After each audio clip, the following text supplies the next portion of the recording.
The Golden State Warriors are not done yet in free agency. As you all know, the Golden State Warriors have made some big trades and big signings so far this offseason. However, it has been rumored that the Warriors are looking for one or two more players to add to the roster. I asked on a poll yesterday who you guys think the Golden State Warriors should sign, and in today's video, we're going to be going through 5 potential players the Golden State Warriors could sign, recommended by you guys, my subscribers. So make sure to like this video, and guys, 92% of you are still not subscribed to the channel, so it'd mean the world if you could subscribe to the channel, hit that red button down below. The first player is none other than Dwight Howard. Now, as you all know, Dwight Howard is currently playing in Asia and he is absolutely loving life. However, it does seem that the Golden State Warriors could actually look to get Dwight Howard back into the NBA in a Golden State Warriors uniform. Now, there actually has been talks earlier on during the offseason where Dwight Howard was looking to come back to the NBA and the Warriors were one of the interested teams. Now, we look at his last season, which he did play for the LA Lakers. He was able to average 6.2 points, 5.9 rebounds, and 0.6 assists.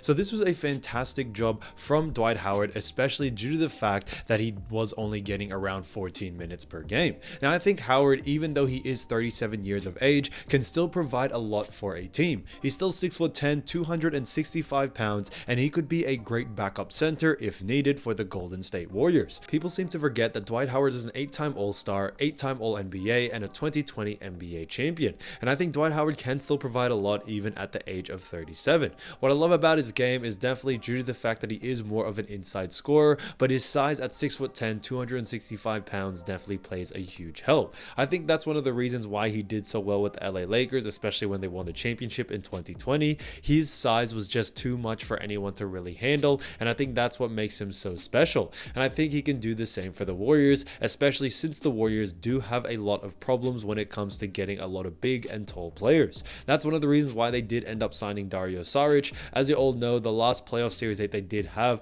they versed the Los Angeles Lakers, and they really struggled a lot, especially when it came to rebounds and just out defending players such as Anthony Davis or even LeBron James. Having someone like Dwight Howard who's strong in the paint can really help this team grow, not only defensively but offensively as well. And in order to get someone like Dwight, it wouldn't cost a lot, and they could definitely get him for a veteran minimum, which I think is a recipe for success. The second player is Derrick Jones Jr. Now, as you all know, Derrick Jones Jr. has been around the league, where he did play for Miami Heat. He's also played for Portland, and recently he's played for Chicago Bulls. So he's played with a lot of teams. Now, when it comes to his last season with Chicago Bulls, he was able to average 5 points, 2.4 rebounds, and 0.5 assists. Now, one of the reasons why I think his stats were so low is due to the fact that he was only averaging around 11 minutes per game. But I think Derrick Jones Jr. definitely deserves more. DJ was actually one of the fan favorites when it came to the post I made on who we should sign, and I think DJ is actually a perfect fit. He is 6'5", 210 pounds,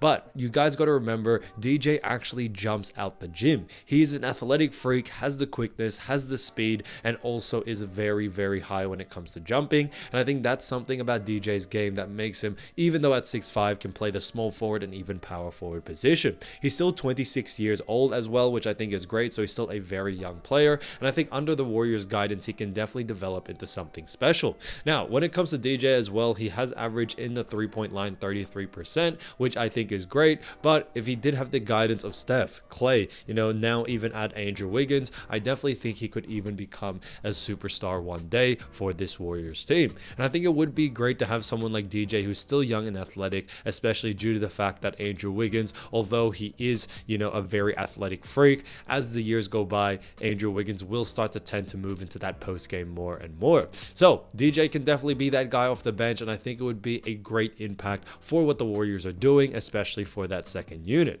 I can definitely see him run that power forward position if they do want to run small ball, and he can also run small forward if they do decide to run more of a taller lineup. So he's very versatile to have on the team, and in order for the Warriors to get him, it would probably be on a vet minimum or something similar to that, maybe a couple of million here and there. Now, that may sound like a lot of money, but in the NBA world, guys, that really isn't too much for someone like DJ to get on the team. The third player is Thanasis Antetokounmpo. Now, I actually love this suggestion by you guys, because you guys actually said one of the reasons why I think it would be great to get Thanasis is due to the fact that if you get him, you could probably get Giannis in the future, and I absolutely love that suggestion you guys made. So congrats to you on that. But when it comes to Thanasis, last season he did play for the Milwaukee Bucks, and he averaged 1.4 points, 1.2 rebounds, and 0.4 assists. Now, when it comes to Thanasis, he was only averaging 4 minutes of game time. So guys, Thanasis Thanasis barely played. All he was really there for was definitely just to be moral support for Giannis Antetokounmpo, and you definitely saw it between the two. You saw Giannis was talking to Thanasis a lot of the time during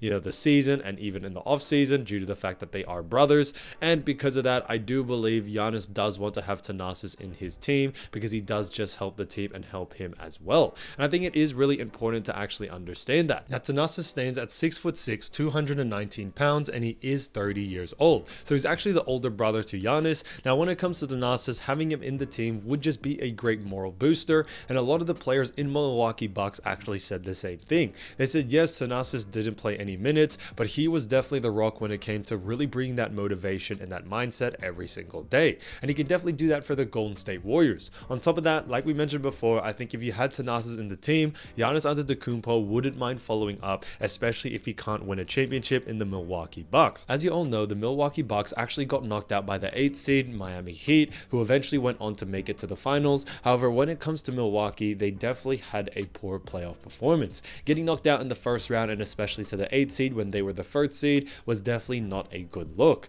Now when it comes to Giannis in the past has said he would always play for the Milwaukee Bucks. He wouldn't accept any rumors when it comes to him moving anywhere else. However, during the offseason, there have been a lot of clips of Giannis when asked this question. He kind of just remains it in the air now. So it does seem that Giannis, if maybe 1 or 2 seasons go by and the Milwaukee Bucks can't pull together a championship, he may actually see his way out into another team. So this could be more of a long-term play, but having Thanasis in the team could actually mean that if Giannis was to leave Milwaukee, the first place he would definitely suggest going is definitely the Golden State Warriors. The 4th player is PJ Washington. Now as you all know, PJ Washington is a fantastic player and does play for the Charlotte Hornets. Now he is still very early on in his career, but in the most recent season with the Charlotte Hornets, he was able to average 15.7 points, 4.9 rebounds, and 2.4 assists. Now all of these 5 players that we are going through, PJ Washington is the only player that is still available that is also a starter in his current team. Now when it comes to PJ Washington, he would be fantastic for the Golden State Warriors, especially if he was coming off the bench. He's still only 24 years old, so he definitely has a lot of years left in the NBA. 6'7", 230 pounds, has athletic bounce to his step, and also can play,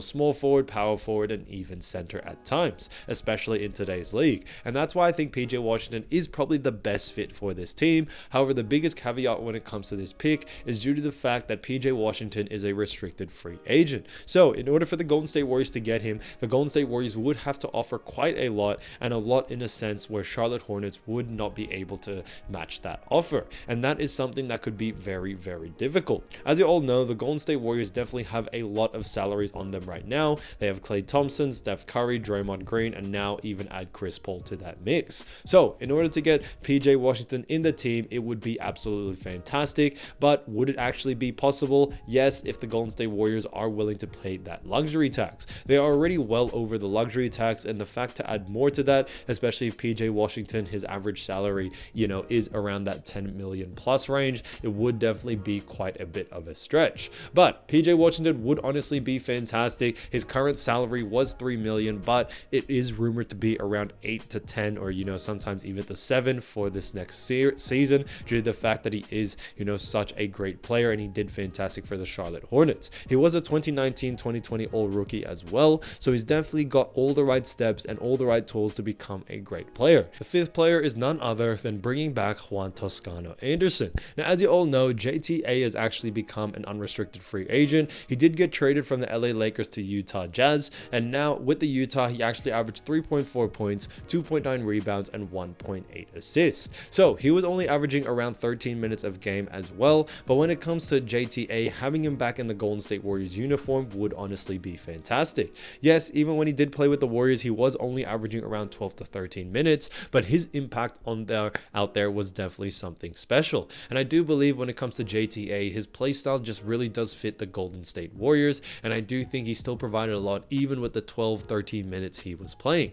He's a great player when it comes defensively. He has a little bit of a shot on him as well when it comes to the inside. He doesn't have a 3-point shot, but his driving in the lane, his field goal percentages inside is definitely really good to see. So he was definitely more like a Sean Livingston. That's kind of my similarity when it comes to JTA, and I think he is fantastic to have in this roster, especially due to the fact that they did get Gary Payton II back. Now they only just need to get JTA an auto quarterback. But when it comes to JTA, great player, 6'6", 209 pounds, and he is 30 years of age, so he definitely has a lot of veteran experience that he can teach the younger guys, especially for the Golden State Warriors as they continue to get younger people on this team. It does seem that Jonathan Kuminga is probably going to be staying. Now they have, players like Trace Jackson Davis, and they also have others such as Moses Moody, and JTA can definitely teach them a thing or two due to the fact that he is a 2022 NBA champion, and he can definitely teach them quite a few things.